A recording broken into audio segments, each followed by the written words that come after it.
Hey, hey, hello, and welcome back to streaming. Woohoo! Hope you had a good day off yesterday. I did. Spent it mostly editing though, but still very fun and nice. And I got the Valhalla game that we're gonna play after the reading. Hype, hype, hype. Looking forward to that. To see where we will end up. And congratulations, Hack, on being first. I cannot clap because I have a glass in my hands. There we go. Congrats. The speediest on this Thursday.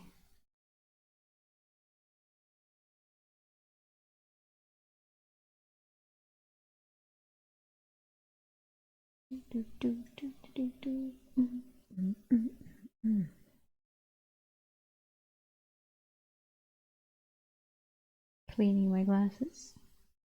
Because I have a white screen. Oh! Speaking of a soldier's life, guess who has permission to read book 3? Me! Yes! We got permission to read book 3. Fucking goated. Always rules on 1. Crazy, crazy, crazy stuff. Because we're kind of speeding along here. I think we're like halfway done with book 2 already. So we're going fast.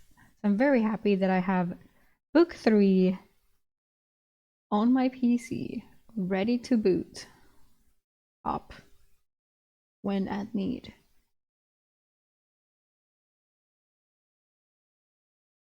Yes, enjoy the lurk. So I give you my life. Very cool of him, very nice. I appreciate it so much. So much.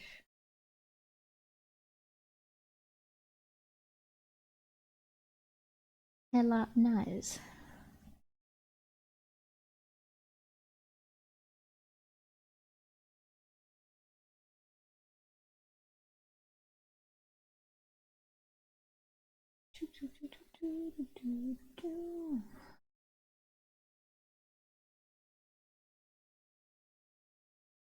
Mm-hmm. That was all I had to say.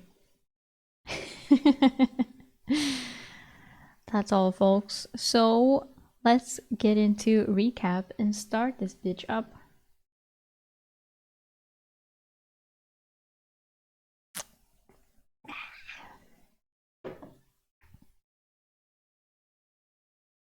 Last time on A Soldier's Life, Eric goes to meet the other three wardens. One hates him, one is more or less unconscious, and one is dead. Turns out that there has been a manticore attack, so Eric and the Goliath decide to stay with the warden and slay them.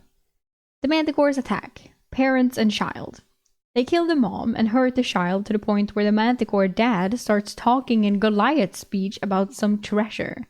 Eric does not care and they kill the dad. The child is having a slow and painful death by drowning in its own blood.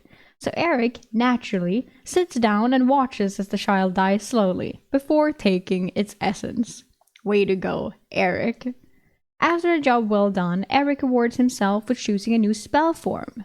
Slow aging.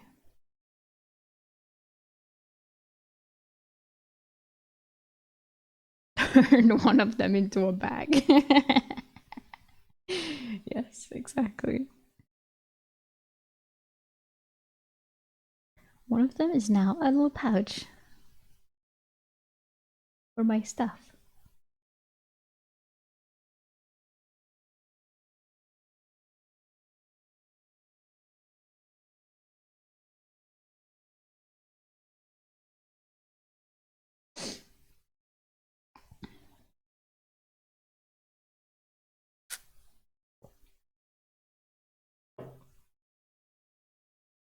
And I'm very interested to see how Lorene is gonna react when Eric comes back. If she has a new one already, or if Eric is still the one.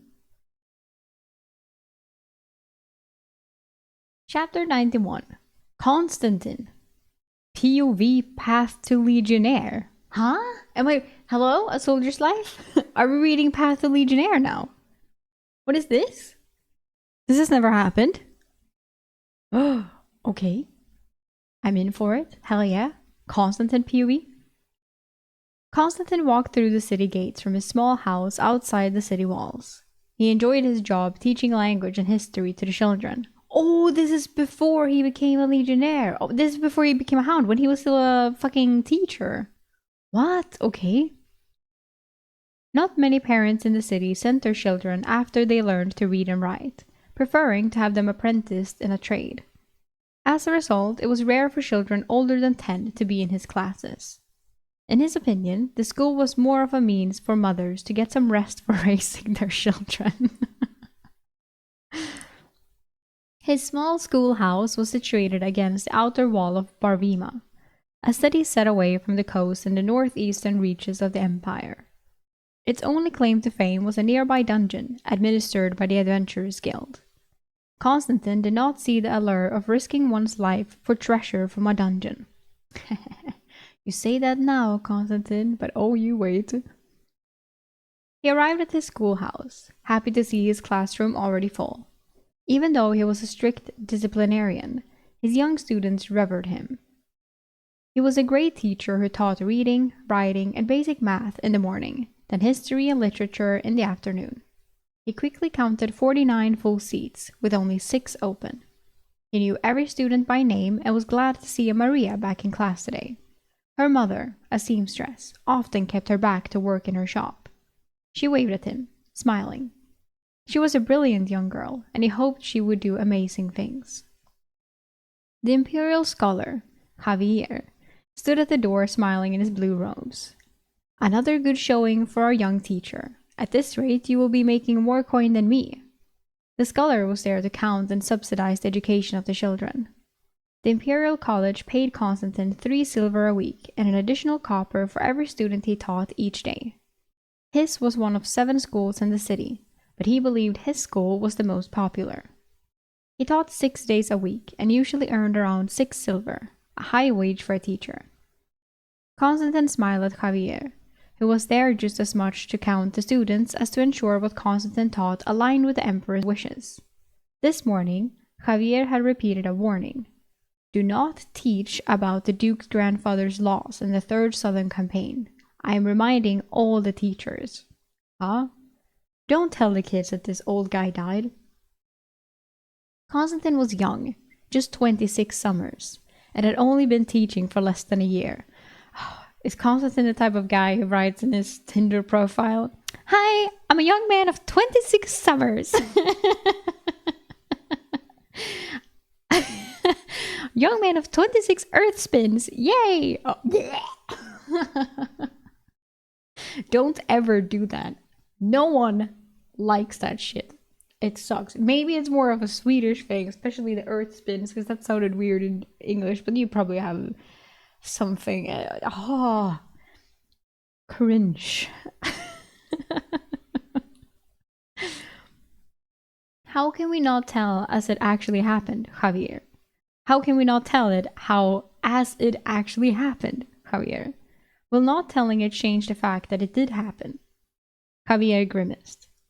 The Duke runs this province and sent word down. If you do not want to lose your tongue or worse, gloss over the Duke's grandfather's mistakes. Constantine nodded but planned to teach the material as it was.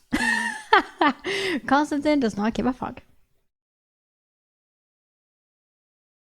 He had studied in 3 libraries and knew the Empire rewrote a lot of history. Piecing facts from fiction and finding the missing pieces intrigued him. Thinking his job done, Javier left to count attendance at the other schools for the day. Constantine knew a lot about the expansion of the Italian Empire. He knew of the old empires they conquered, the battles fought, the dukes who commanded the armies, and the victories and failures of those armies. The empire grew from the seat of the First Legion into one of the most dominant kingdoms in all of Dessia.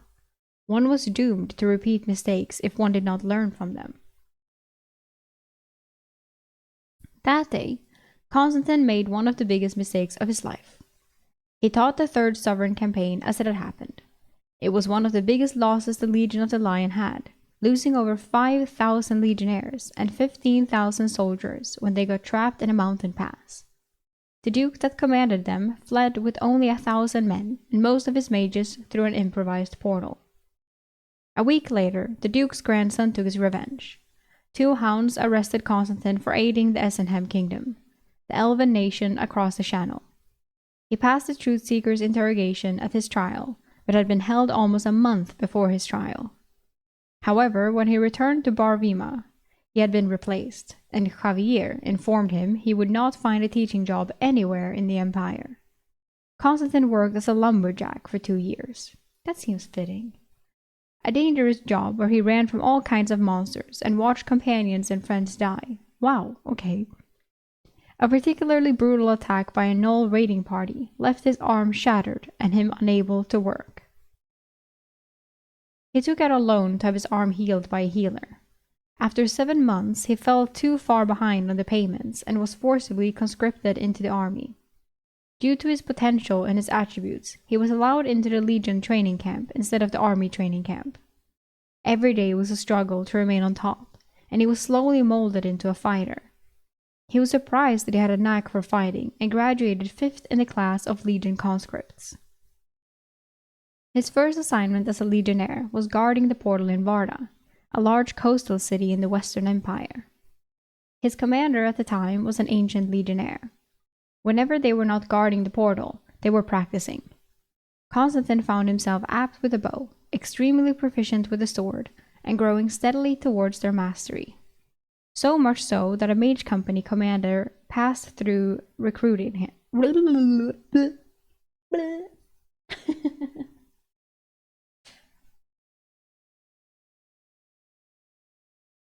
So much so that a mage company commander passing through recruited him. Mage Commander Cassius took him into his service. Cassius worked heavily with the hounds as his magical spell set made him an incredible tracker. They routed out creatures in cities and towns, mostly creatures capable of mimicking humans or living deep beneath the ancient cities of the Empire. They hunted humans affected by lycanthropy, doppelgangers, specters, trolls, and even an entire nest of kobolds in his time with Cassius. Cassius was highly intelligent and competent mage and admired by his men. He also had access to healing spells, so they rarely lost men while hunting. As Constantine matured as a legionnaire, he became friends with his companions. While working with Cassius and the hounds, Constantine also imprinted his own spell forms. The first was his minor affinity for healing. The spell form allowed him to obtain a full rest after just 4 hours of sleep. We didn't know this, did we? The fuck? He can heal the bitch. I mean, he can rest fast, not heal. His strongest affinity, air, got him some minor force magic for moving small objects. This we knew. His lesser affinity for nature got him an awareness spell form to determine what plants were safe to eat. What? It allowed him to sense any organic poison. Damn! After a few years, his company returned to Barvima, where Constantine used to teach so long ago. This visit was at the Hound's request to hunt a rogue necromancer in the city. The Hounds were skilled but always called on specialist mage companies when their quarry exceeded their skills. This was one such case. Animating the dead was against imperial law. So he's cheating and bullying Eric, who needs full sleep. Right? True, so many times that he wakes him up. It's like, bitch, this is unfair. And then Constance is like, but we've slept the same amount. Wink, wink. 2 zombies were found outside the city, but the hounds had no leads.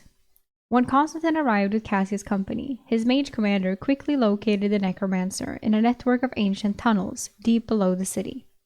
They were not aware of just how many animated undead the deranged mage had made from an ancient dwarven catacomb. The necromancer releases creations into the city in a distraction in an attempt to flee. Cassius' company caught up to the necromancer anyway, and Constantine sent the pale death mage to his final rest. But all was not well, as half the company had died in the expedition, and the necromancer cursed Cassius. Cassius' body aged rapidly. Oh, it was an actual curse. Because I was like, oh. But he cursed him. My bad. Cassius' body aged rapidly, growing older by a year every day. The wave of undead unleashed also wreaked havoc on the city. In the cleanup, Constantine found one of his past students, the seamstress Maria, had been killed along with her 2 infant daughters. Constantine became bitter as he watched Cassius grow old and die over the next months. The healing of mages of the Empire could not stop the curse imprinted on his other core. When Cassius passed in his sleep, Constantine was ready to retire from the Legion. He had repaid his debt and no longer wished to see his friends die. He only needed to finish out his current year of service, his 12th, before ending his time in the Legion. He was in the East Legion Hall in Telia, the capital of the Empire, when he took a pear from a crate and his nature spell form tingled, telling him it was not safe to eat. He quickly learned this spell form extended to any plant-based poisons. He had discovered a shipment of poisoned fruit intended for the Imperial Legion Hall. The shipment had been split between the 3 Legion Halls in the capital. The owner of that shipment was Antonia Segredo. Constantine had just saved hundreds of legionnaires from being fatally poisoned.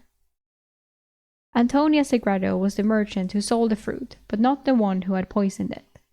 After she was cleared, she questioned Constantine in private and then made him an offer. She was of the Praetorian Guard. The Praetorian Guard were the Emperor's most loyal subjects who helped him police the Empire from within. This was an attempt by the Empire's enemies to weaken the Legion and discredit her as a traitor. Constantine, do you not wish you could accomplish more, have a greater effect on the Empire's fate? Antonia asked him. I am content with the work I have already done, Master Merchant. I have killed dozens of threats to the Empire. My time of service is coming to an end, Constantine replied to the Merchant Queen. He knew she was powerful, as she was one of the few allowed by the Emperor to trade with the elven nation of Essenheim. The tall woman had grey streaks in her dark black hair. She walked around a seated Constantine like a predator. You have worked with the hounds regularly. What if I could get you to be one of their number? I am too old to be trained by the hounds. Constantine laughed, as he was almost 40. He had worked with them many times, and they operated in small groups and were elite trackers and woodsmen of the Empire and employed a variety of spell forms. He is 40. But he was 40 before he joined the house. How old is he? Is he like 45? What? No way. I thought Constantine was like tops 35. Holy shit. Age is not a requirement. Being competent is, came a voice from behind him. An athletic man stepped from the shadows. His lean and muscular body made the aged, wizened face appear out of place. I am Cornelius, one of the trainers for the hounds. Your spell form for detecting poisons is something I am interested in. Antonia was smiling as Cornelius continued. Antonia has a few favors she wishes to call in, and the Emperor has granted them. Your discovery of the poison in the shipment might have just saved the Empire. She, he nodded to Antonia, wishes you to be trained as a hound. And what if I decline your generous offer? Constantine said, unconvinced. Cornelius looked to Antonia, who answered, Give me 10 years of service. I will buy you a villa in a city to spend your boarding years after service, because that is what your life will be like after the Legion. Boring. Constantine sat and thought. He had wanted to retire and raise a family before he got too old.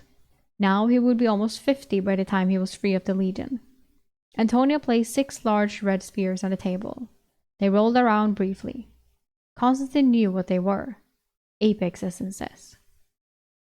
Constitution, if he was not mistaken. Antonia continued. Now, let me tell you a secret about essences. Constantine spent 3 years with the hounds. It made him rethink his entire perception of the Empire. Tell me the secret! What is the secret? What was the secret? The hounds hunted people as much as they investigated monsters. They hunted soldiers, legionnaires, spies, and insurgents. Most of the time, their quarry was definitely guilty of abandoning or opposing the Empire. But there were always cases where he had his doubts, and when the hounds hunted you, it was not to bring you in for a trial. Constantine became a skilled woodsman and tracker. He worked with the same 4 men for his entire service, reporting directly to Cornelius. The men he worked with took too much joy in pursuing, capturing, and killing. He was quickly souring on his life in the hounds. That was when news arrived that Duke Soren had died. The Duke had been the one who had ruined his life when he told the truth about Soren's grandfather in class so long ago. And Constantine smiled and was happy. Shortly after this news, Cornelius said his time in the hounds was over, and that he was to report to Antonia. Antonia smiled as he met her in the gardens of a villa in Barvima a few weeks later.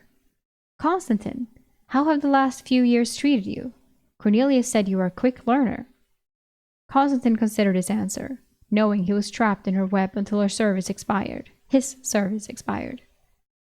I learned a lot. Why did you summon me? Is it time for me to serve as your agent? Antonia smiled. I thought you would be in a better mood now that Duke Soren is dead. Did you kill him? Constantine asked, half serious. Antonia had a musical laugh. Be careful what you ask.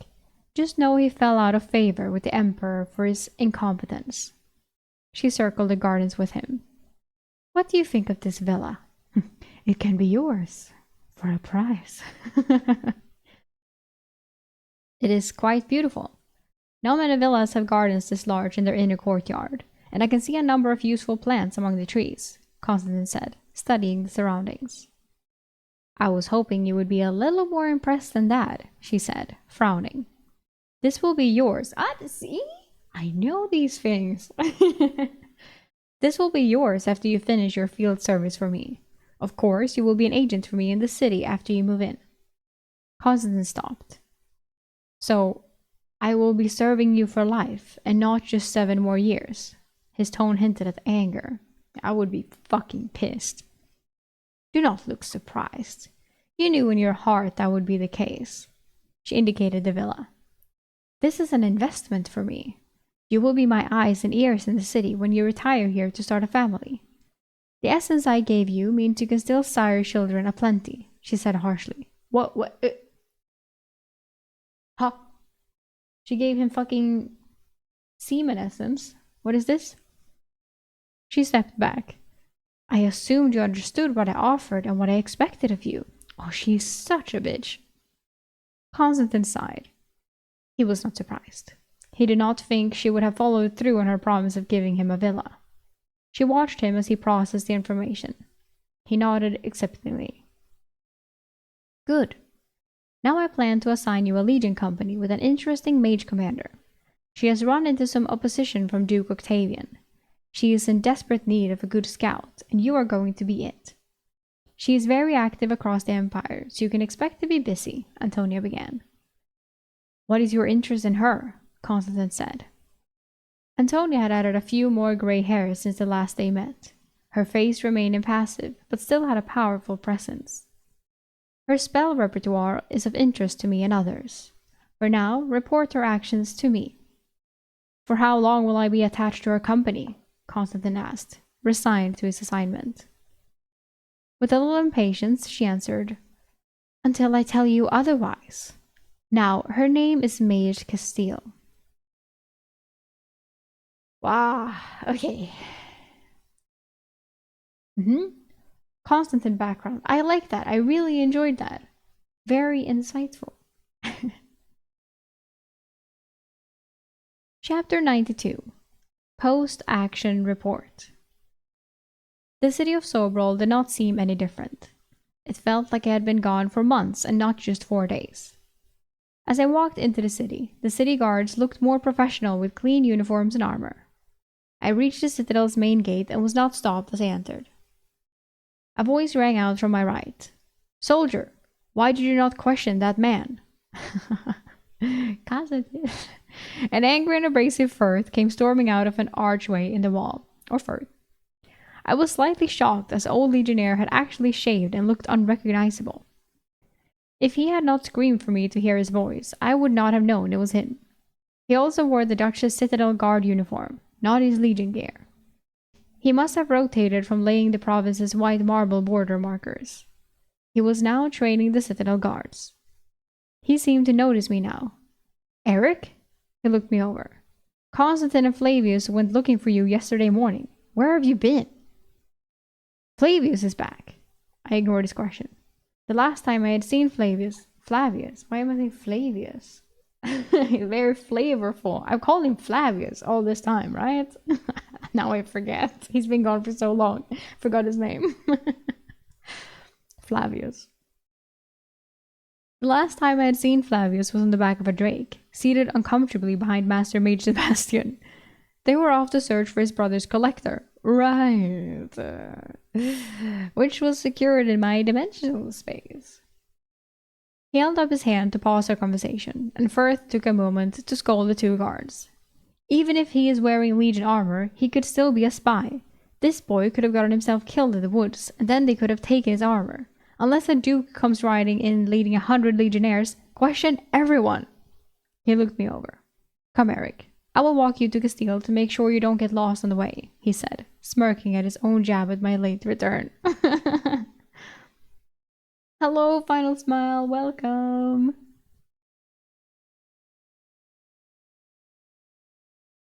I took a jab at him too. Not only are your clothes and face clean, but you also don't smell like a horse's ass. How can I be sure it is not you who is the spy who replaced my good friend Firth? It said you needed to be verified. What? Never heard that one before. Hello, Cade. Welcome. Refresh the stream and just... Okay, good.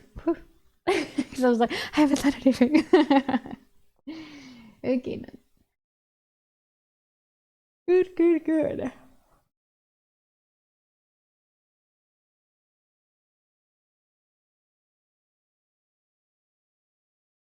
Nej.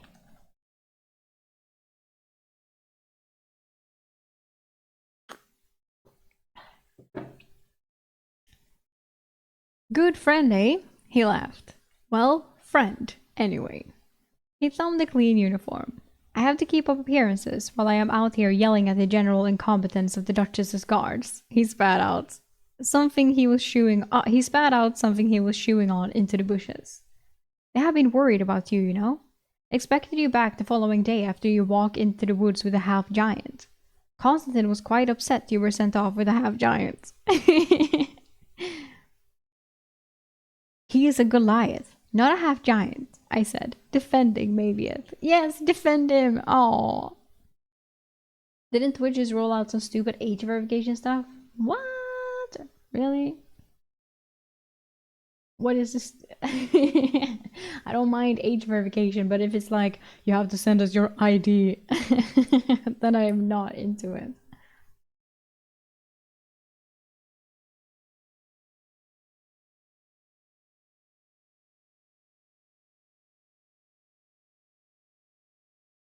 It feels weird that Twitch was like, no kids. That feels weird. I feel like they would be like, hell yes. Many people as possible.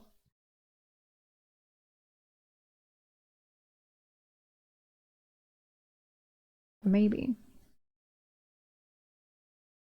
I have not heard about it, but then I also don't keep up with Twitch lore.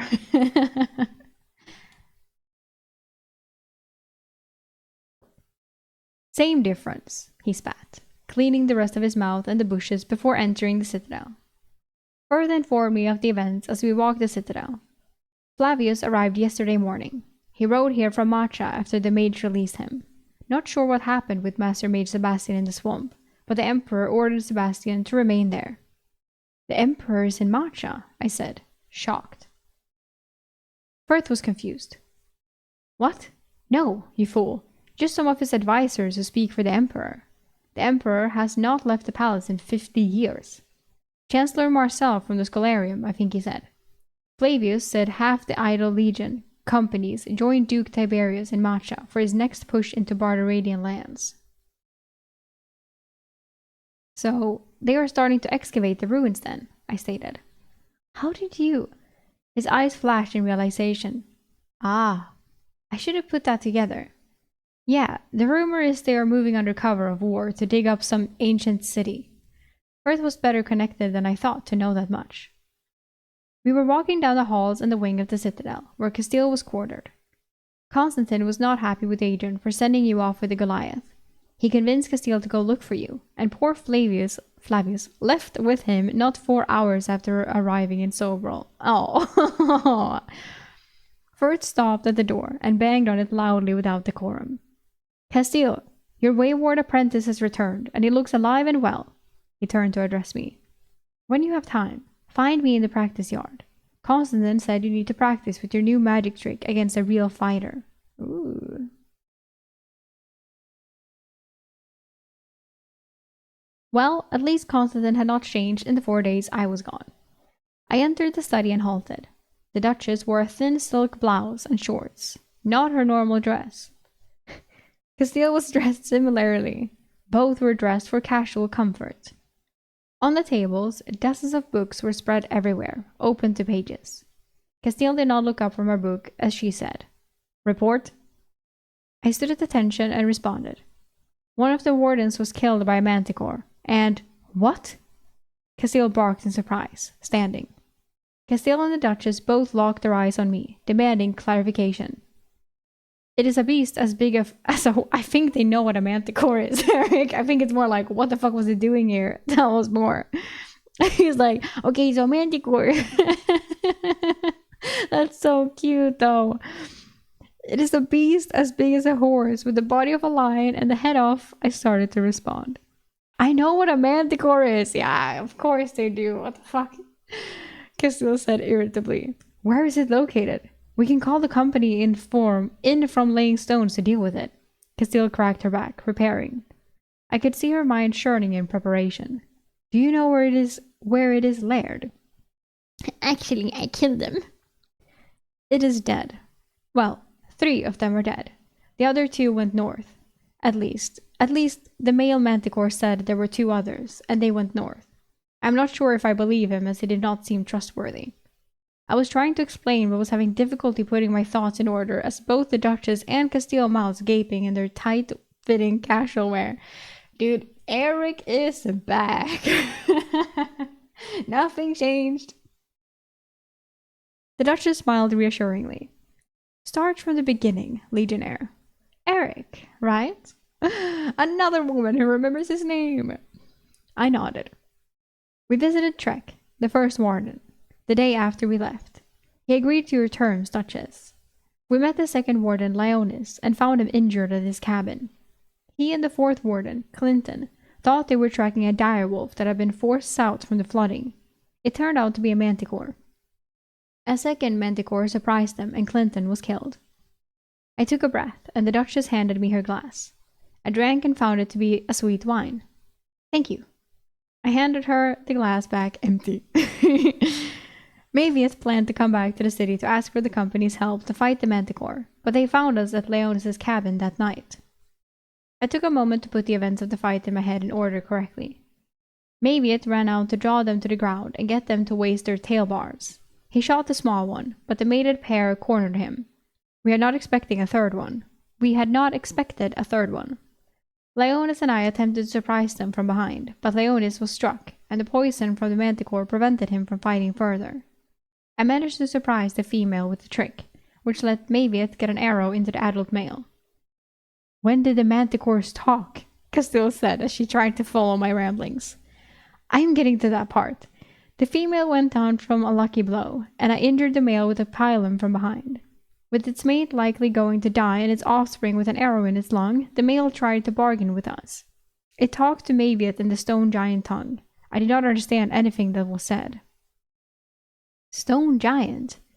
It must have been from Stone Mountain Island then. Was it hunting Mavius? The Duchess seemed enthralled by the story. No, it said 5 of them were summoned by an elf mage well north of here. 2 manticores were directed to wreak havoc north, and these 3 to do the same south, I answered. It could be one of the mages who released elementals that caused the weather disturbances, Castile guessed. A Barbaradian infiltrator specialized in summoning. Not something we are likely to get help dealing with, considering the Emperor is expanding the Barbaradian campaign in the east. Should we report this? The Duchess asked, deferring to Castile. Castile sat in the chair and thought for a moment. I will write a report and hand it to you, Duchess. Whether you turn it in is up to you, Veronica. Castile spent a few moments making notes while we waited. She talked while she wrote. If you do submit this, Veronica, they may task my company with finding the 2 missing manticores summoned by the Barbaradian mage, since we are the closest and resources are being sent to the Eastern Front. I waited patiently as Castile finished the report and handed it to the Duchess. I thought it strange they were on a first-name basis now. How much had happened in the 4 days? The Duchess took the report, folded it, and stuck it inside the cover of a book. I have been absent-minded lately. I am sure I will remember where I put that report you submitted in a few weeks. They both smiled at each other knowingly, and I felt out of place. Castile turned to me. So, all 3 manticores are dead? Castile asked, confirming with me. Yes. Mavius broke the neck of the male and the other 2 bled out, I confirmed. I decided not to take credit for any of the kills as I had gotten a lot from taking their essences. I would let Mavius take the credit, and I hoped the Duchess never questioned him about what actually happened. The Duchess stood, poured some wine into the glass she had loaned me, and drank. I will come up with a suitable reward for the Goliath. Should I give you Legionnaires some consideration as well, Castile? She was asking Castile as if I was not in the room. Castile studied me, and I kept my face impassive. Maybe some new Legionnaire armor. Now curious, the Duchess turned to me. The manticores did not injure you. Just a scratch, Duchess. Mavius and Leonis took the brunt of their attention, I said, deflecting the question and not wanting to lie. The Duchess turned to Castile. Are we going to wait for Constantine to return, or will you send him now? She had pointed at me absently. Castile turned and addressed me. Eric, you, Adrian, Lucian, and Blaze are going to Lorvo. Lorvo? We are recruiting an alchemist there to come to Sobrol, so you will escort him here. On your return, Adrian will stop at the college in Forgabua to recruit a scholar. Forgabua. Maybe it's Forgabwa. That sounded nice. That was fun to say. Is there a portal there? I inquired, not quite sure how far it was. Yes, but we are sending you on horseback. A horse! Maybe we get our horse back. That would be crazy. Lucian is preparing 4 of the Duchess's horses. Oh, fuck, not ours. It is about 300 miles to Lorvo, and another 120 to Forgabua. Forgabwa. Fuck.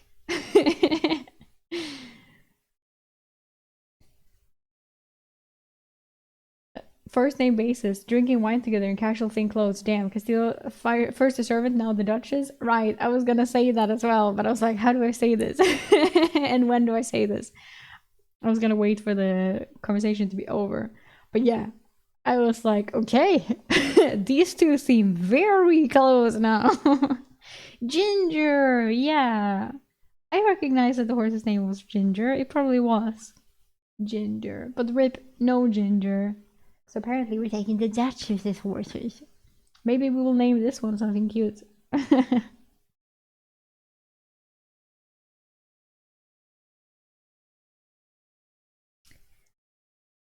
For Gabwa. It is about 300 miles to Lorvo and another 120 to Forgawa, and then 250 miles to return here. The road should make the travel relatively quick. Adrian knows I expect you back in just over 2 weeks, Castile explained patiently. Well, rip Larine, I guess. I was not looking forward to long days in the saddle. That would be 40 miles a day on horseback, and the memories of learning to ride and the associated pains flashed back to me. I let out a smirk because this time I could heal myself. Castile noticed my smirk. I'm glad you're looking forward to it, Castile said, returning to her books. Adrian should be ready to ride first thing in the morning. It was an informal dismal. The Duchess smiled knowingly. You can take a bath and have Larine service your needs. Oh! She has been distraught at your absence. Ah! We have one more night, okay? And then, Larine, I'm sorry.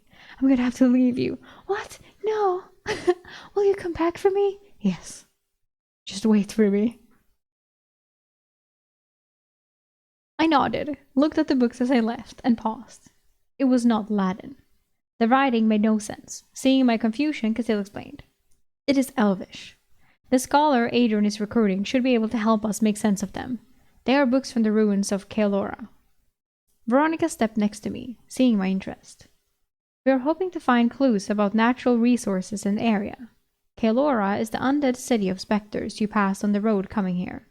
These books were recovered by the mage who used to rule Sobrel and were in the library. She didn't seem to mind me paging through the book in front of me.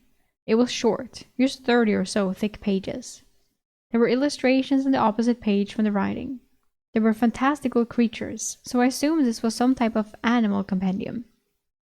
Do you read Elvish? The Duchess asked, surprised at my intense focus. No, I was just looking at the pictures. Eric, I love him. I closed the book, slightly embarrassed, and excused myself. A hot bath did sound extremely inviting. If Adrian pushed us on the ride, it might be my only bath for the next 2 weeks. When I entered, Larine was not in my room. Oh, fuck. So I started to draw a bath myself. The water was warm, at least, so the pipes were being heated. 30 minutes later, I was sinking into the semi-hot water and soon fell asleep. Oh, that's dangerous, Eric. Do not fall asleep in water. Larine will save him.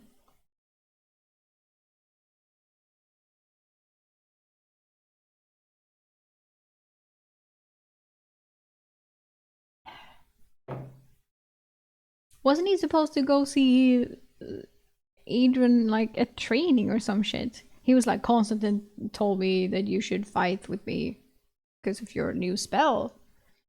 I thought he was gonna do that immediately after. We ignored the side quest, or I was just forgetting when he was supposed to do that. Probably tomorrow. I don't know. Chapter 93.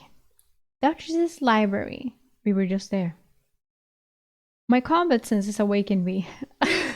My combat senses awakened me as a bathroom door opened with a creak. Lorene? The water was still warm, so I had not slept too long. My eye spotted my maid attendant in the archway. Lorene was in her heavy green dress. Oh, rip. You're back, she said cautiously, and I detected a note of maybe happiness. Just for the night. I am off on a mission for 2 weeks in the morning. I turned the knob to add more hot water, but it had turned cold. I asked, how do you know when the mage is working to make the water hot? She is not a mage. She just has a spell form that can heat metal, Lorene said, entering the room and starting to separate my clothes and armor. Your clothes are filthy. Her nose was scrunching, trying not to smell them. It was cute and somewhat humorous. Okay. I tried to impress her. Don't, Eric, don't. It never goes right. I tried to get them as clean as possible after we fought and harvested the manticore. She looked up, eyes narrowing in study, trying to figure out whether I was lying. If I told her there were 3 manticores, she definitely would not believe me. She did not call me a liar, just nodded slowly and studied my clothes. I suppose I can get most of the stains out, or I can call on Cassie. She has a spell form that can clean anything. She was talking to herself, absorbed in sorting my dirty clothes. Do you have a spell form too? I asked, moving over to lean on the edge of the tub to face her. Yes, I can make things...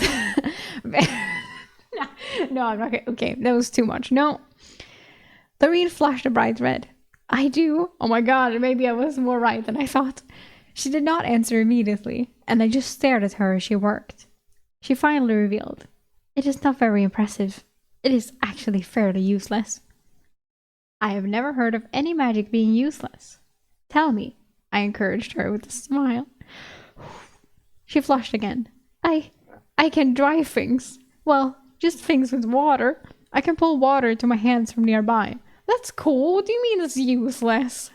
I can dry things. That's so cute. I can dry things. That is awesome. Awesome. He said awesome. Can you show me? I said excitedly. She perked up at my excitement. It is just a lesser water affinity spell form, she admitted. She quickly retrieved a bowl and filled it from the tub. She knelt on the floor in front of me, the bowl of water between her knees. She then pulled a thin stream of water between her hands, forming an orb of water between her palms. This is all I can control at once. She was focused on the water. The spell form is called Shape Water, but I have so little affinity my volume is limited. The water turned into a butterfly and slowly flapped its wings as she concentrated, squinting her face in intense focus. Aw. I clapped, and the butterfly splashed to the ground. She quickly used her spell form to return the water to the tub, blushing the entire time. I asked, how did you come into the service of the Duchess? Lorene stood but faced me. We all went to school at the Imperial Palace in Tella. My father was a baron. My mother, she paused. My mother was a servant. If I had been born with a stronger affinity, he may have recognized me. But since I was not, she swallowed hard. I was his 9th bastard child and not important. 9th? Whew. What? Yeah, it's not the same woman. Okay. I can see him having 9 kids, but I was like, to born 9 kids. That I was more like, what? But no, bastard. So, note. He cared enough to make sure you had a good education, I noted. Lorene was definitely well-spoken and had a poise to her. All children of dukes, counts, and barons are educated in the palace from age 10 to 17. I felt fortunate, being sent even though I was a bastard. I gave her a sympathetic look as she continued. The 7 years we spent there are to show us royal etiquette and familiarize ourselves with our peers, she said without enthusiasm. I remember seeing a class in the Imperial Garden when I followed Chancellor Marcel to his house. I guessed by Lorene's expression and tone, her time there was not enjoyable. Does everyone have a spell form? I asked the young woman. She had loaded a wicker basket with my clothes and set my armor aside to clean later. She nodded, not making eye contact. Most.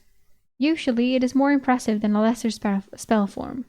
Those who can cast spells move on to the Mage College after the Emperor's School. Oh. I thought he meant if every servant here had a spell form. But it was okay. Yeah. Well, I guess that could be true as well, I guess. Have you seen the Emperor then? I asked curiously. She made eye contact. Many times. He would stop in and watch classes. Also, we would see him at major functions we would attend. Sometimes the Emperor favored some of the children, like Duchess Veronica. When she turned 25 and completed her time in the Scholarium, the Emperor raised her to Duchess and gave her this new province, she said reverently. How did you come into our service? I asked. Not being recognized by my father, I had few options. Serving a Duchess is the highest station I could hope for. Most of the attendants in the Citadel under Duchess Veronica's care went to the Emperor's School. Some graduated with her, and some, like me, a few years after. But we all knew her at the Imperial Palace. The Duchess is 25, I asked, having heard her age before, and she nodded. How old are you then? 20. 21 next New Year celebrations, she said, surprising me. Maybe it was because everyone was much shorter on Desia that I had misjudged her age. You look much younger, I said, expecting it to be a compliment, but she scowled a little. You're very pretty. That seemed to have saved me a bit as she smiled before leaving to launder my clothes. You should not say those two things. Wow, 20? Wow, you look like at least 15. Wow, you're so pretty.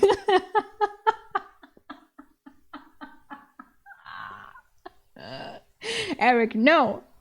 No, no, no, no, no. You cannot do this. Ooh. I did some yoga. It's so this character, I can't. Oh my god. Oh, holy shit. I did some yoga before drying and putting on clean linens. I planned to use the amulet tonight, but decided to wait until Lorene was asleep and in her small room. It seemed odd that the Empire's best educated young men and women were made into servants. It just seemed like a major waste. My stomach rumbled, and I went down the back stairway to the kitchen to swipe something. The kitchen was busy with activities preparing for dinner, and I was ignored. I could wait for dinner, but I had missed lunch. I quickly identified an older man who seemed to be directing the chaos. Cook, can I get a little something? Anything is fine to hold me till dinner. He looked me over. Lorene's charge. Back in one piece, I see. Give me a minute and I will prepare you a plate. He weaved through the cooks, sliced a large baked potato in half, piled on a mound of shredded meat, and then covered it in a white sauce. He put 2 massive rolls on the side and returned to me with the plate. Will this hold you for a few hours till the evening meal, Legionnaire? He had a friendly smile. The plate easily had over 5 pounds of food on it and smelled amazing. I nodded. Can I get some butter for the rolls and something to drink? My mouth watering in anticipation. The cook snapped his fingers, and a full-size stick of butter from another cook was on my plate a few seconds later, and a pint of ale appeared in my hands. The Citadel guards were more organized, and the cooks seemed to be increasing their productivity as well. Thank you. I do not know his name. I am Eric. Clyde. He held out his hand, and we shook wrists after I put the mug down. Lorene is a good woman. She speaks highly of you, Legionnaire. More so than what the other attendants say of their charges. Yes. I was speechless. I nodded dumbly, picked up my mug, and left. I should have figured servants talked to each other. I took my plate to my room, and 20 minutes later the plate was clean. My belly bloated, and I regretted my life decisions. I had been lying on the bed, rubbing my belly and trying to will the pain to recede. Lorene walked in with my clean clothes and noticed the plate. I would have gotten you food if you asked. It is fine, I waved her off. I do not think I will need to eat dinner. I will just stay here and not move for a few hours. If you are sure, I can let the staff know. I nodded, but I probably should have waited. Lorene was gone and returned a few minutes later. She busied herself cleaning the bathroom while I waited on the bed for my stomach to push my meal into my intestines. Nice. I drifted off once or twice and missed Lorene saying something. She repeated herself. Since you are not going to be at dinner, is there anything else you wish to do this evening? Lorene, you know. I looked out the window, and some light of the day remained. We have to wait until it's dark, Lorene. I thought for a minute and asked. Oh, I had to yawn.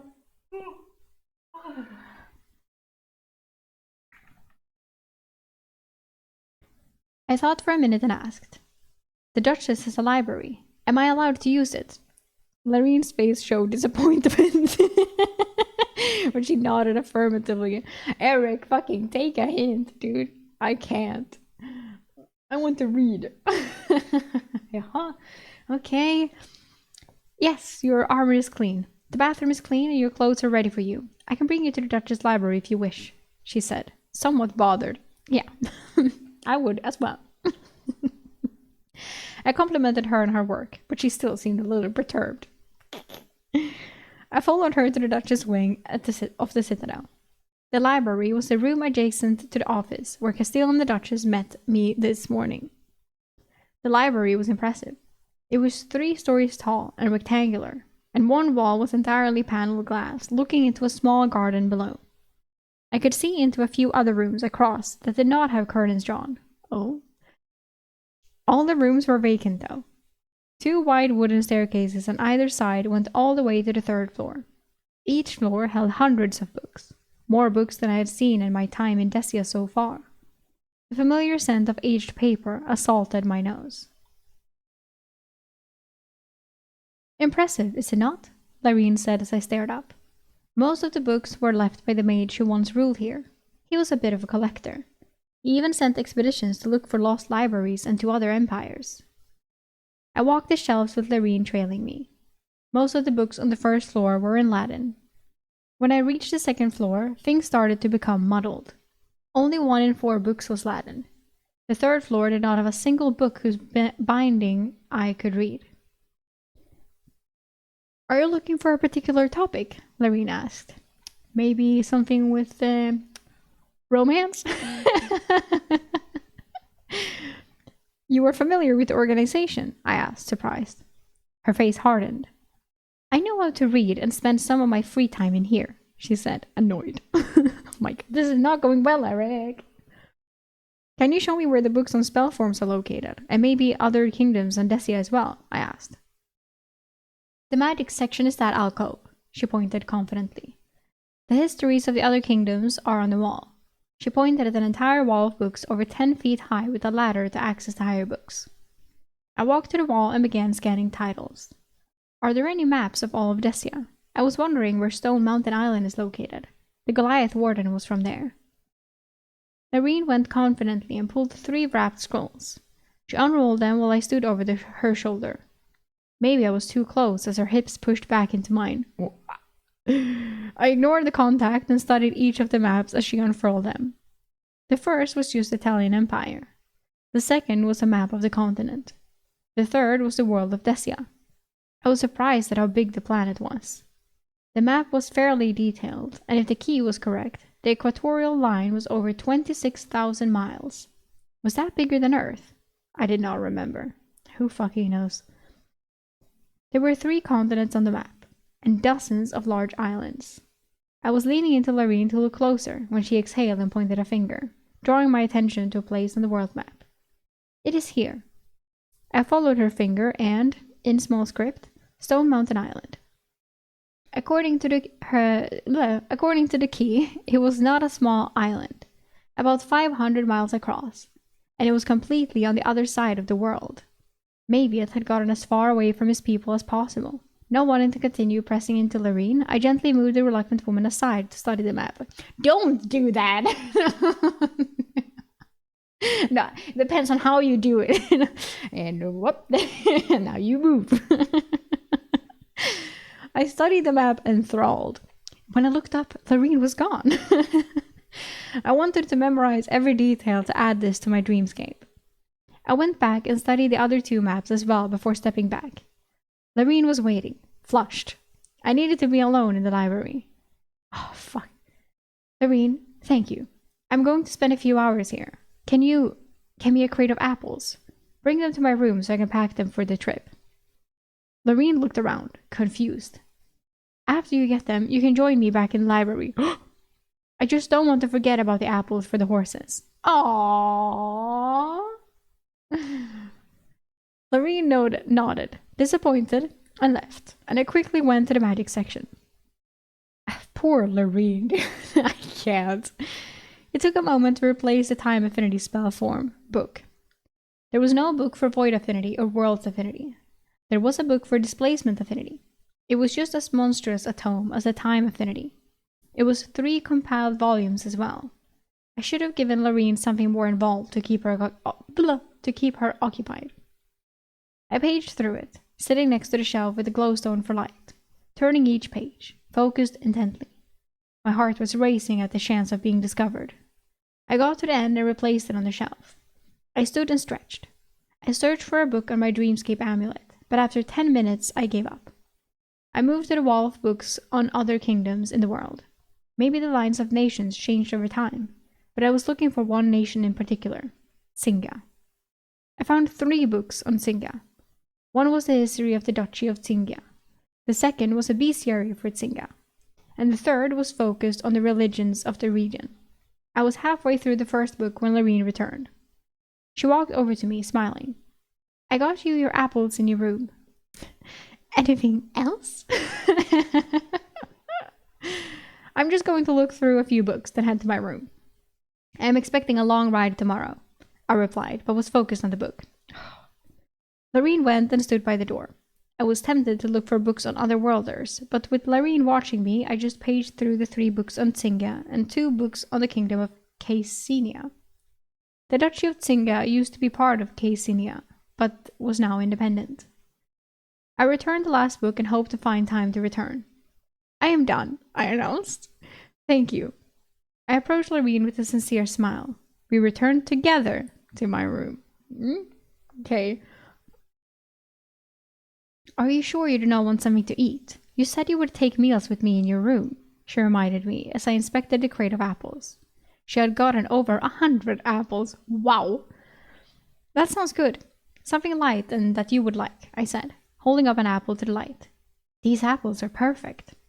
Just like you, Loreen. She smiled and left, and I quickly moved all but 10 apples into my dimensional space. 92 apples. Loreen returned with a bottle of wine. Oi, oi, oi. A roasted chicken and some candied yellow carrots. She made another trip for place settings, and then we sat and ate. I was eating the greasy drumstick a little messily, and she laughed at my contented noises. What? I asked, savoring the crispy skin and dark meat. You have no decorum, Legionnaire, she giggled. Well then, teach me. How does one eat with the Emperor? I put down my drumstick and placed my palms on the table. Loreen smirked. You asked. The next hour, I was schooled in the proper way to eat with someone who had higher social status than me. Most of it was waiting for them to take the first bite. One ridiculous thing was that if the Emperor did not try a course at dinner, then no one could. Loreen remembered one dinner she was at when he was not hungry, and no one got to eat anything. It was fun as she teased me about my mannerisms and my posture. It almost felt like a date. Do you often do this at dates? Now, please school me in etiquette. Yes. The sun had long set by the time the meal was finished. Loreen cleared the dishes to the kitchen, and I went to bed. And Loreen... I put the amulet on under my shirt, waiting for her to return and go to her quarters before using it. It seemed to take forever, but she finally returned. I think her hair was wet as she went into her small room. When the door clicked shut, I immediately went into my dreamscape. Oscar was happy to see me. I only had one task tonight. I wanted to add all the things I read in the library to the shelves in the amulet. I started by working on one wall and enlarging the 3 maps. I studied them briefly, making sure everything looked good. Then I added the spell form book on the displacement affinity. Then there were 3 books on Tsinga and 2 on the kingdom of Caesinia. I gave Oscar a pat, and if my theory was correct, I was about to get one major migraine when I returned to the real world. I inhaled and exited the dungeon. I hated that I was right. My head throbbed, and my eyes felt intense pressure behind them. I groaned and rolled to my right, surprised to find someone next to me. Let's go, Lorene. Let's go, Lorene. Dude, a woman has to take what she wants.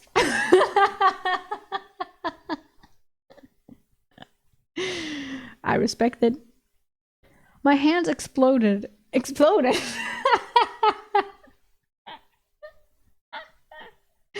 My hands explored the soft, naked body of Lorene under the covers with me. She had a wonderful floral scent to her. Do you want me out of your bed? She asked softly.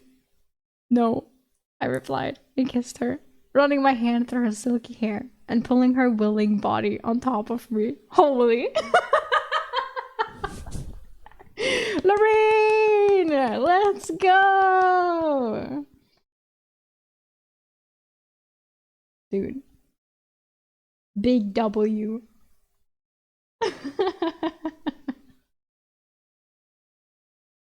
What was her plan if he just didn't wake up?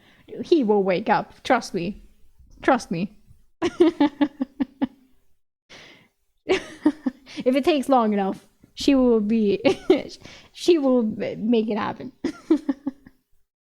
Good, I was about to crash out on him. Bro didn't do anything. He didn't do shit. She did 110%.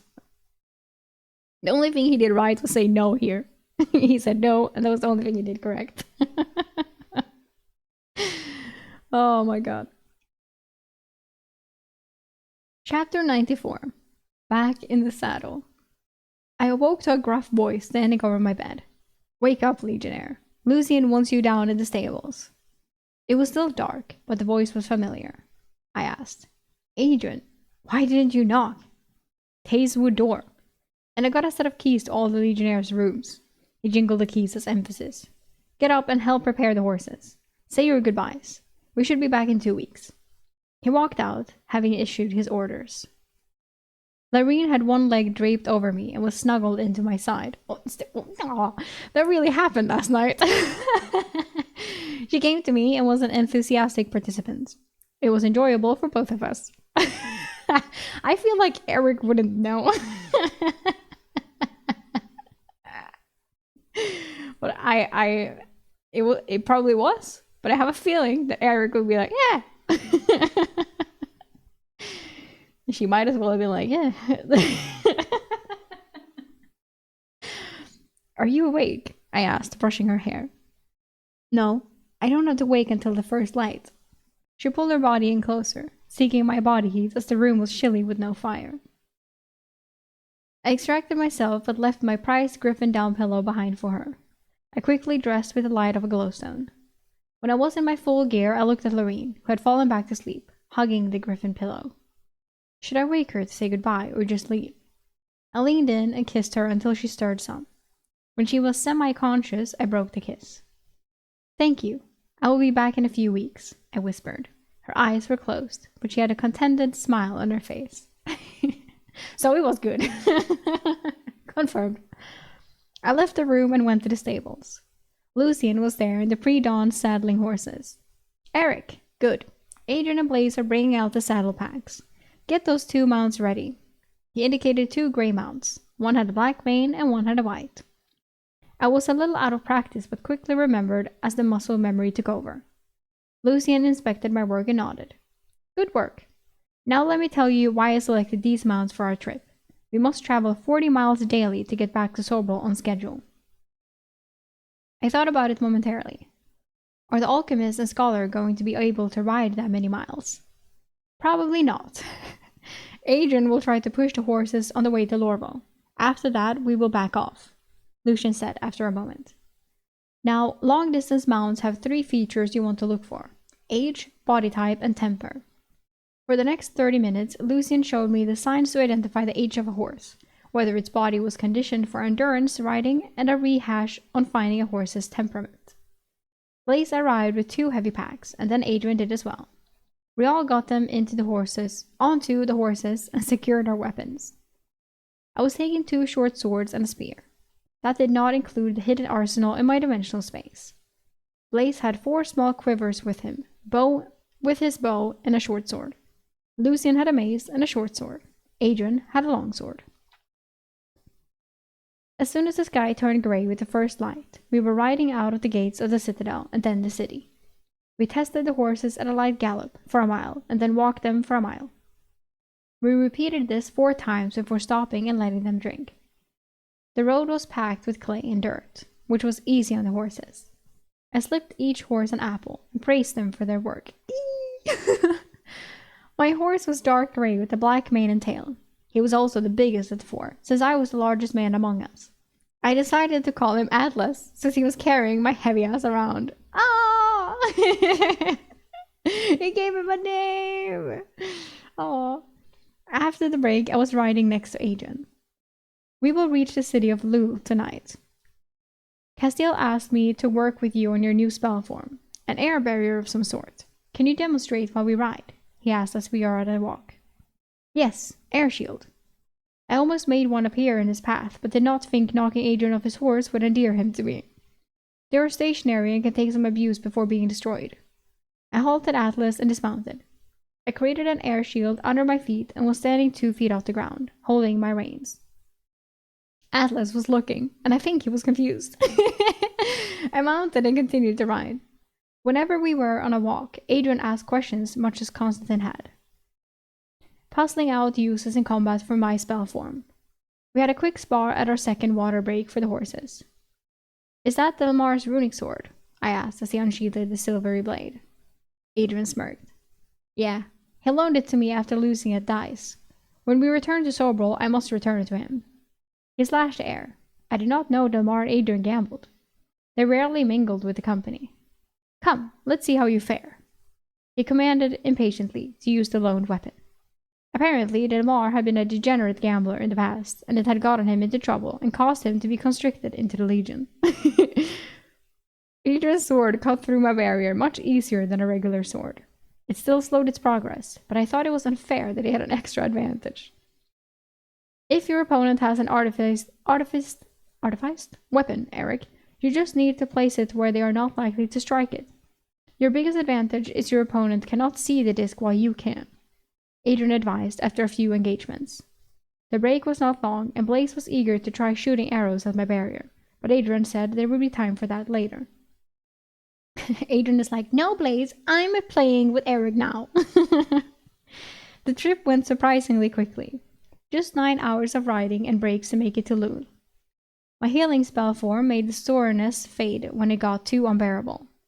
My companions were uncomfortable as their bodies remembered how to ride, so I mimicked their stiffness and aches to keep my healing ability secret. Lul was a walled city surrounded by farms. It looked prosperous and had a high degree of activity in the late afternoon, easily twice the population of Sobrel. We rode into the city unobstructed and made our way straight to a Legion Hall. We got looks but no stares. The Legion Hall was not impressive, a granite building with an attached wooden stable. The hall had 4 bunk rooms with 20 beds each. An old hunchbacked man ran the hall. Adrian talked to him before returning to talk with us. We are the only company here. We are free to take what we want from the weapons and food stores. Eric and Lucian, stable the horses and then meet us in there. I went with Lucian, laid out the straw, and helped him rub down and check the mounts before feeding and watering them. Lucian left first, and I gave them each mount an apple for their hard day. I could tell they had already started to expect it. I missed Ginger. It was Ginger. But Atlas seemed like a fine mount. Adrian and Blaze were in the storage room going through shelves of equipment. Much of it was rusted and not cared for. Adrian, seeing me, commented, mostly trash.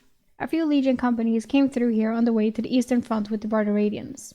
They took anything useful for the campaign. Oh, I didn't see. He'll regret leaving his pillow. I thought of that as well, but then I was like, we don't know how they will sleep, so maybe they will sleep together and then he can't use the pillow anyway because the others cannot find out that he has it. So I was like, Maybe that's why he's fine with leaving it, but I was also like, damn, he actually left the pillow. That's crazy. Is he in love? Cringe, Eric. That fast? Damn. No, I'm joking. They're cute. I like them.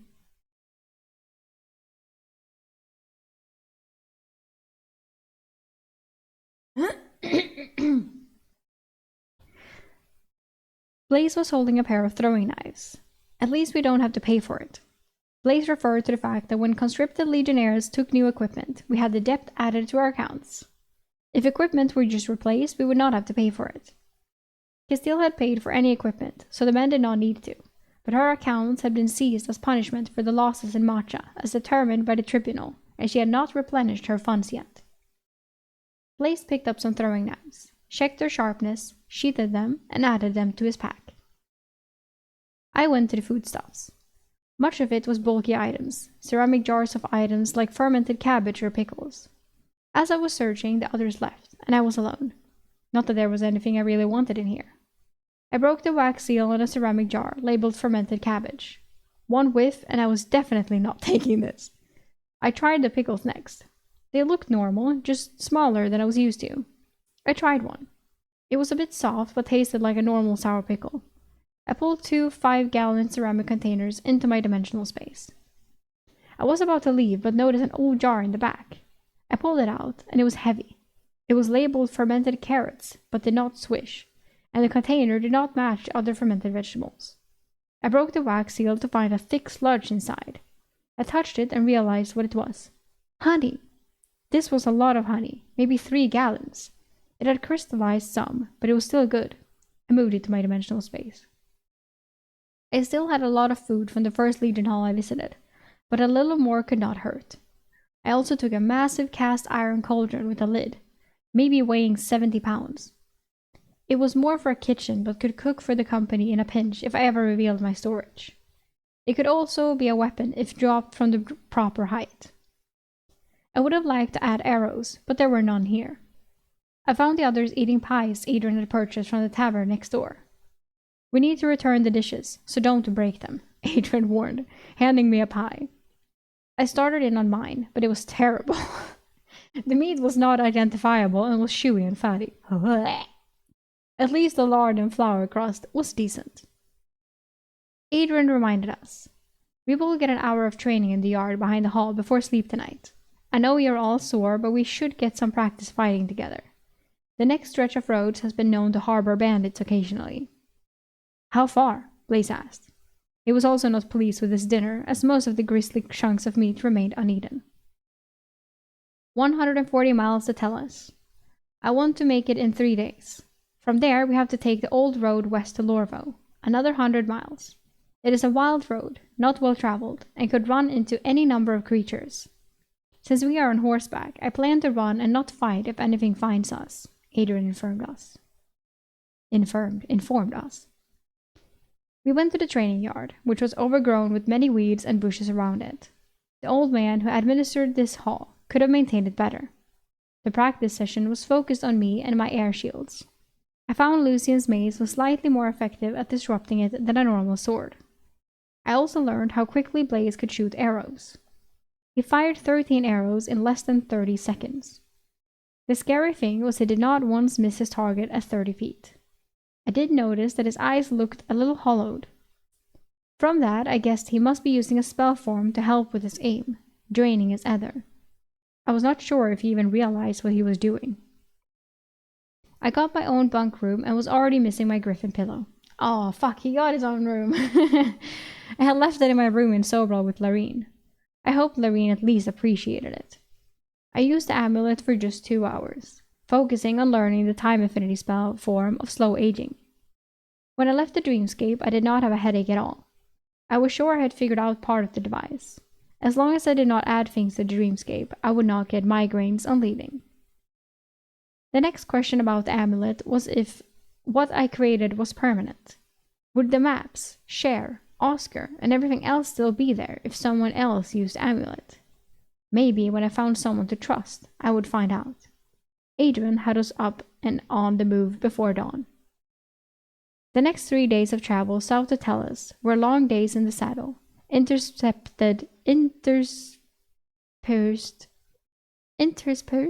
with practice. Maybe, I don't know. The variety of attacks and facing multiple opponents helped me develop my use of the discs in combat. We did not encounter any bandits, but a farmer did try to recruit us to kill some giant vermin eating his crops. We told him we would post a request to the Adventurers Hall and tell us. There was an Adventurers Hall because a dungeon was about 10 miles south. The farmer cursed us, calling us useless Legion scum who wouldn't wipe their R's without approval from the Emperor. Adrian took the insult without retort, and we left the farmer screaming at us as we rode away. Adrian commented irritably. He just wanted us to solve his problem for free. If we had time, we would have helped. Now he will have to pay a few adventurers some silver. We reached the city of Tellus. Tella was the glorious capital city of the Empire. Tellus was the ugly sister who did not want anyone to know about. The city had wooden walls and very few stone buildings. Adrian commented. The region is bereft of stone, so all the stone was quarried elsewhere and transported at great expense. We soon learned that there was no Adventurers Hall in the city. Adrian was angry that he had to pay a silver for a message to the Adventurers Hall to deliver the posting for the farmer. There was also no Legion Hall in the wooden-walled city, so we got rooms at the best inn. The room smelled funny. It smelled like someone had vomited and not been cleaned well. Ugh. We spent the prior 2 nights in an abandoned cabin and a farmer's outbuilding, so I was looking forward to using my amulet for a few hours tonight. I was sharing a room with Blaze. This mattress has more lumps than Lysandra's gravy. I would rather be sleeping on the ground, he complained, but eventually fell asleep anyway. I retrieved and placed the amulet on. A happy Oscar barked and circled me, and I paused to give him some attention. Oscar followed me as I walked into the first dungeon room with the Ankeg. I created a copy of Constantine, Blaze, Adrian, and Lucian. I had practiced fighting with these men often, so I felt their manifestations would do them justice. I started with Adrian. Let's kill some of our company members.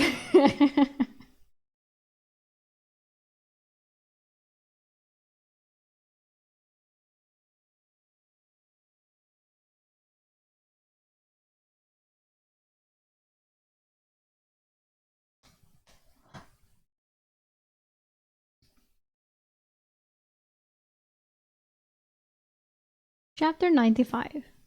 Unraveling the Dreamscape. I lost to Adrian twice before I defeated him during our third fight. The Dreamscape creation mimicked the real-world Adrian so well that even his facial expressions and mannerisms reminded me of him. I wondered if this was perhaps something more than an illusion, that the amulet drew from my mind. Adrian, where were you born? I asked after finally defeating him. The facsimile of Adrian shrugged. That is not relevant to our practice, Eric. Are you ready to go again? You need to produce your air discs without announcing the cast to your opponent. He waved his hand to demonstrate what I was doing. I was putting my palm flat in the orientation of the air disc. It helped me orient the disc in my mind. I did not really need to do it, though. I returned to my questions after the constructs and pressed him for something I did not know about him. What are the names of your parents? Adrian looked over at the others for help. They had been standing and watching us. However, Constantine had been constantly shouting out advice. No one moved momentarily, and then Adrian said confused. I do not recall. Should I know? I relaxed. No, forget I asked. Take a rest. Constantine, how about... The manifestation of Constantine was already walking forward, loosening his wrist by spinning his runic short sword, eager to engage. I also noticed his enchanted sword in hand, which he did not have the first time I created a likeness of him here. The amulet was definitely drawing from my memory. The fight with Constantine was short, as he used my air shield against me. He grabbed the invisible edge to pivot quickly. His sword cut easily into my exposed neck. It happened so fast I did not have time to freeze the environment. I blinked and found myself back in the entry room. I had just died in here, and I was... reset?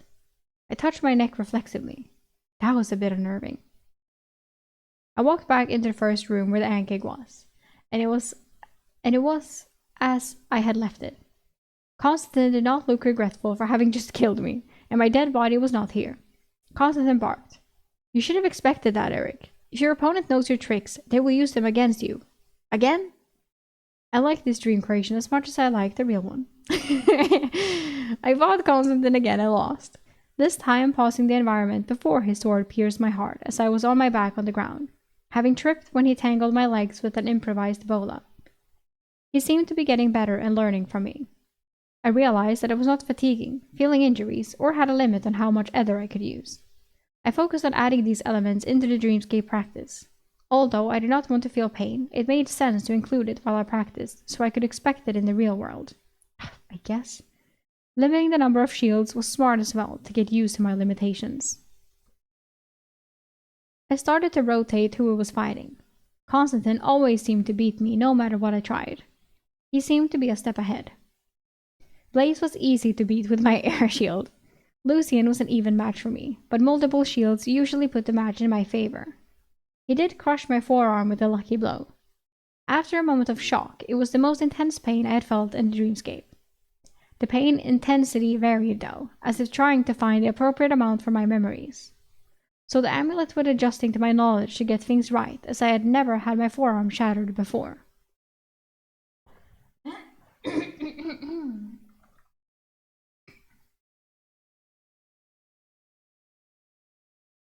The more I learned, the better the illusion, simulation, constructs. I could see why this was such a valuable artifact. It would still need constant updating from the user to fill in the blanks, but it was a great place to practice. I estimated it had been more than 6 hours, so I left the Dreamscape dungeon. The room was dark and Blaze was still sleeping. I heard his heavy breaths a few feet away. I had a very small pressure behind my eyes, which made sense as I had made small changes to the Dreamscape. I felt fully reset, which was very encouraging. I quietly dressed and planned to saddle the horses before everyone else woke.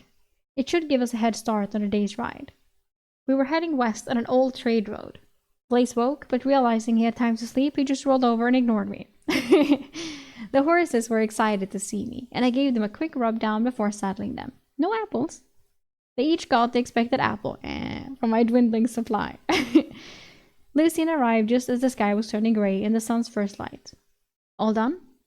I couldn't sleep and needed to do something, I explained. Lucian nodded in understanding. He quickly checked the horses. Looks good. We can spend more time at breakfast if Adrian lets us. I think Adrian is planning to back off on our pay some. He's feeling the saddle pain like the rest of us. Yeah. I nodded in agreement and followed Lucian back to the inn. Blaze and Adrian were seated and waiting for breakfast. We sat with them and filled mugs from a pitcher. Adrian took a draught of his mug. When we meet the alchemist, Eric, you will need to show him your dimensional space. You need to impress him with the quality and freshness of the ingredients. I thought he already agreed to work for the Duchess. I sipped my own mug and nearly gagged at the bitterness of the ale. I was getting the impression this inn owner did not like legionnaires. First the foul-smelling room, and now this terrible ale. I decided I would rather eat a ration bar than trust whatever breakfast was served. Agreed is a strong term, Adrian admitted, drinking his own beverage like he lacked taste buds. The Duchess received a message sending from Lorbo that there were 2 competing alchemists in town. Our job is to convince one of them to relocate. Oh, well, that's a completely different mission. An overweight man in a filthy leather apron brought our plates of biscuits covered in a gravy with chunks of, I think, black mushrooms and meat. I took an apple and ration bar from my pocket and crunched into the apple. So I just need to show him some of the things I collected in the woods. Blaze was eating and seemed satisfied with the meal, but I was not even tempted. Lucian was scraping the gravy off and focused on just the biscuits. Adrian took a test bite and then continued eating, accepting the morning offering. Adrian ate while he talked. The alchemist we are targeting just graduated from the Imperial College. He had come into some conflict with the already established alchemist in the city.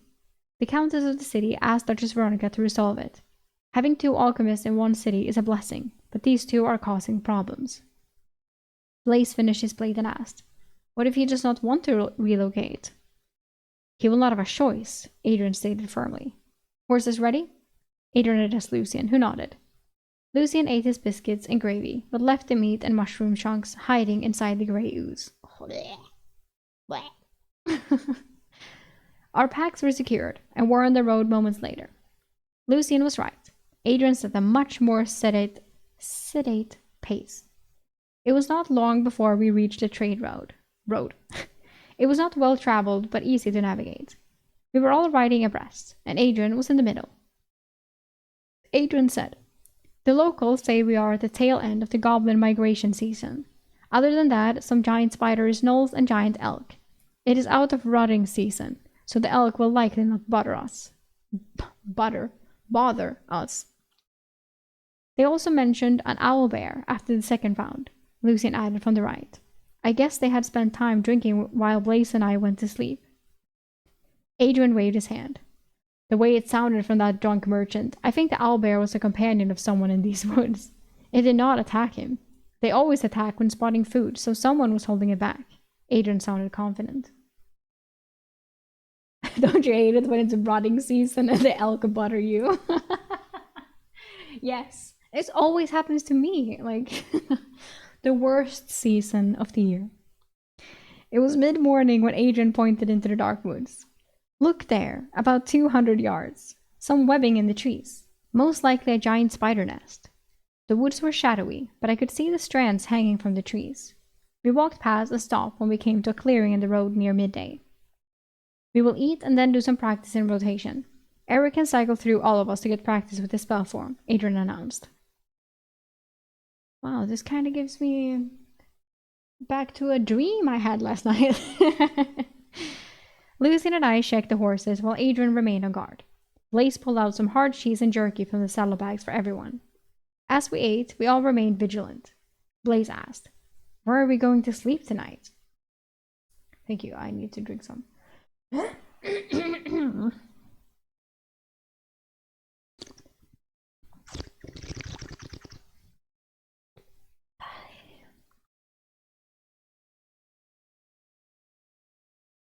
Adrian answered while standing and limbering up. These are 2 fortifications spaced equally along the road.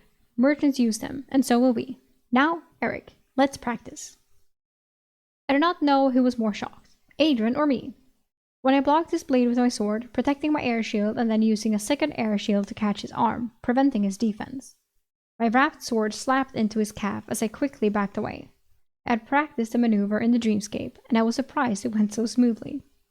Adrian dropped out his leg and turned serious. No magic shields this time. Now Adrian is pissed. I held my own in the next 3 exchanges with a normal round shield. I had, in fact, gotten better overnight. I was more confident in my instincts and quicker in my reactions. The same was to be said when I fought Lucian and Blaze. Everyone seemed perplexed at my skill advancement as we folded camp and rode down the old road. I remained quiet. He's not very sneaky, is he? We reached the fortification before sunset. It was just a walled-in area. The stone wall was only 15 feet high, but the interior was 50 by 50, with plenty of space for a caravan. There was even a stable inside for the horses on one wall. The entrance was a single 10-foot wide archway. Adrian walked the interior. I was hoping the doors would still be here. It looked like the roof and doors are long rotted away. The last merchant caravan didn't even clean the stables. Lucian motioned to me. Let us clean what we can and get the horses fed and watered, Eric. Why the fuck should I clean that? Nah. The evening was spent cleaning the stalls. Cleaning general debris out of the structure and hauling logs to make a barricade over the entrance. That I understand. It was not easy work, and we were sweaty and tired by sundown. We slept in our bedrolls near the barricade, with pairs of us taking turns on watch. Although the night was full of unusual sounds, nothing disturbed the barrier all night. We rode hard the next day, to the dismay of Lucian and his concern for the mounts. Adrian did not trust the condition of the next fortification and didn't want to have to put in another few hours of work to prepare it. We reached it at midday, and it actually had a door, but Adrian did not stop. We rode on, planning to make Lorvo before nightfall. Lorvo was in the center of the Italian Empire, but was fairly remote. As we reached the outskirts, I learned that it produced much of the wine in the empire. Vineyards stretched into the distance along the road worked by men, women, and children. Large carts trailed them as they picked basket after basket and dumped them inside the cart. When we reached it, the city seemed out of place with high white stone walls. We rode into the city, and the guards had bright white tabards and stopped us diligently, asking questions about our business. Adrian handled them, and we rode toward the center of the city and the familiar central fortification called the Citadel in all cities. This citadel seemed to be made of white stone, but with a glossy finish, unlike the outer walls, which I think might have been painted. The citadel was marble. We turned off before reaching it to ride into the courtyard of the local Legion Hall. The Legion Hall in the city had 3 stories made of white marble. 4 young boys came to take our horses. The courtyard was busy with a handful of legionnaires exercising and practicing. Lucian commented, "A huge difference when you're connected to the rest of the Empire with a portal." Blaze asked hopefully, "They have a displacement mage?" "It won't help us," Adrian informed him. "For Gabwa it does not, nor do any cities in the return trip. The only reason a city this far south has a portal is that the first citizens can get their wine in a timely manner." His tone was slightly condescending.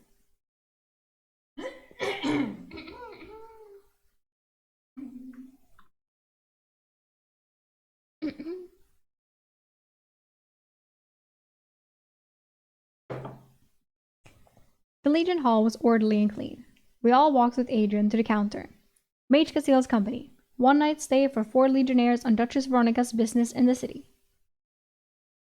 The man behind the desk nodded and made notes in his ledger. "The bats will be open till midnight. Then we close them for cleaning. If you need any gear replaced, my assistant can help you." He turned and pointed at the young man who looked eager to please. How eager? "Bunker room 2 on the 3rd floor is currently empty." Adrian spun and motioned for us to go up the stairs. "The stable hands will bring our bags to the room. We will take to the bats, and then Eric and I will locate the alchemist." He pulled 3 large gold coins from his pouch. "Lucian, see about getting him a horse. Check to see if we can requisition one before buying one. Blaze, check our food and ensure we have enough for the horses and 6 people for 6 days. If not, get some from the stores in the Legion Hall." The bats were white marble as well, and Adrian commented that a quarry was near the city. This city produced both wine and quality marble, so it was not surprising the count who ruled it appeared to be wealthy. I did not have time to luxuriate in the bats, as Adrian had us dressed in borrowed togas and off into the city while our clothes and armor were cared for by the attendants. It was my first time wrapping a toga, and Adrian was amused at my initial difficulty. A toga was a single sheet folded around the body and secured on one shoulder. Adrian talked to me as we walked while he focused. The Legion Hall was fairly bare.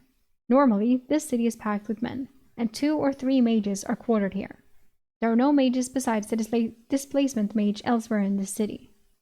The Emperor must be serious in his campaign to the east. "Will that affect us?" I asked as I walked. It felt a little odd to be walking around in a toga-style robe with everything hanging so freely. Unlikely, unless the war gets out of control," he muttered. His harsh tone made me drop the topic. We passed large buildings that seemed to be dedicated to pressing grapes and fermenting the resulting juice. Many people had purple-stained hands from their work. Adrian had been to the city before, but still asked for directions.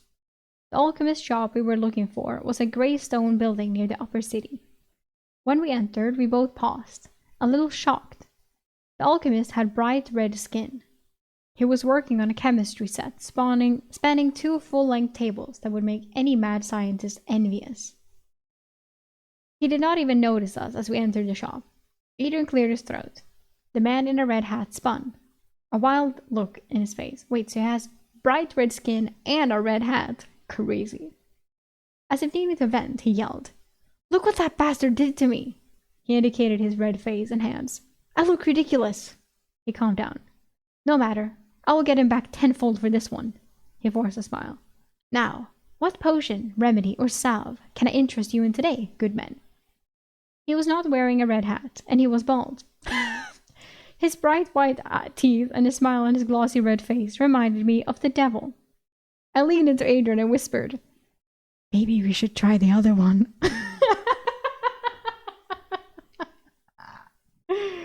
"No, I want this one. This one. I want him. I love him. Oh, I need him. They're gonna take him. Has to. Crazy. Oh. Well, I hope that we will see more of this red crazy man next time.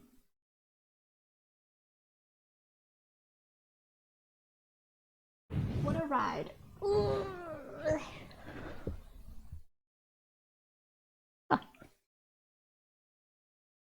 Let's save my notes. Yeah. So.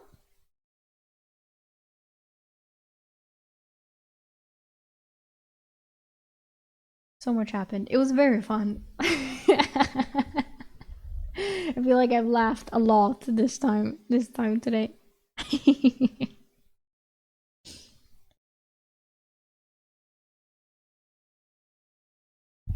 I hope you had fun as well, and I hope that we will continue to have fun because we're going to continue to play a little. We will play the Valhalla game. But for the sake of my computer, who has 0 space in it, fuck you, bitch. Let's kill you, bot ass. Bye. My storage, since I have to download the VOD, I will just restart the stream quick as fuck so that we can play some games.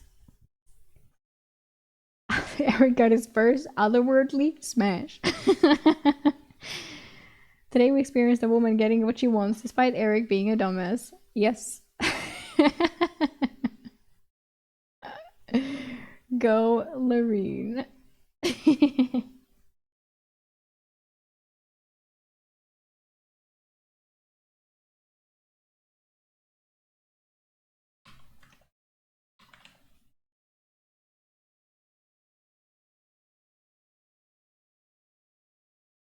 Okay. So, very quick restart. You can just refresh the stream. YouTube stream will keep going as well because we're not playing any music. So just quick refresh, super quick, just bam bam, and then we're back, okay? Yeah. Bye, VOD watchers, for the reading. New VOD starting now.